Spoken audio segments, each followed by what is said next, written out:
So, I was thinking about anger, and this thought came to me, which is everybody in I don't know, year 7 science would be able to say what are the elements of fire?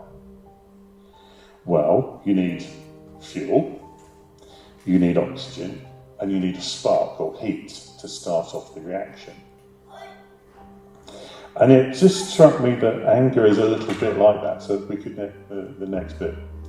So the fuel of anger might be something like a perceived injustice or a sense of unfairness. We inherently want things to be fair and just, don't we? And when they're not, that can, rile us up. Another, a bit like I described earlier, could be a sense of a loss of control, that somebody or something is controlling our lives rather than ourselves. Or it might simply be hatred. Now, any of those could be fuel for anger. So, next one, please. Now, what's the oxygen? What's feeding that? Well, that can be made worse by stimulants. And there's a range of stimulants on offer, but any of those, you just need to look at certain cities on a Friday night and you know exactly what I mean. Hunger. In our household, it's called being hangry.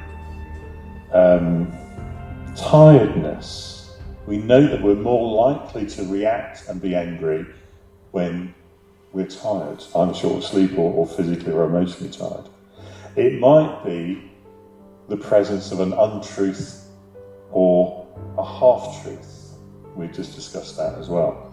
Or it might just simply be stress. There are other things you could add to this list, but just as an example. So we've got the thing which is going to burn, which in the end becomes us, of course. When we get angry, it's us that burns, we're the fuel. But it's the thing that sort of starts it off. And then there's the oxygen that adds to that, multiplies the effect. Then the next thing. What might be the spark? It could be proximity. That actually, if it's a person is the centre of this, it's when they're around, we'll get angry.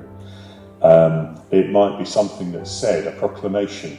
It might be something that happens. Any of those are the spark to gather with the oxygen and with the fuel, and it blows up into this angry conflagration.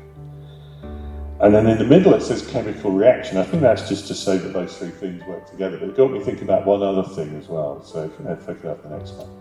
Which is that there are just some people we don't get on with. And as soon as they speak, our hackles go up. Is it just me? I'm looking around to see if anything goes, oh yeah, I've got people like that. And some of this will be being aware of all of this to try and prevent that anger coming up. And the other thing is we have safe people. And very often that is people in our families. We will say and do things and vent things amongst our safe people that we would never dream of doing in public. But some people are nodding at that as well. You can recognise that as well. Now, this is a useful model, hopefully, to diagnose anger in ourselves. But it also might be helpful if somebody's directing anger towards us. Because have you ever had that situation where somebody reacts badly and you think, I don't know where that came from? Well, this might help us to ask some of those questions, so, well, maybe that is where that came from.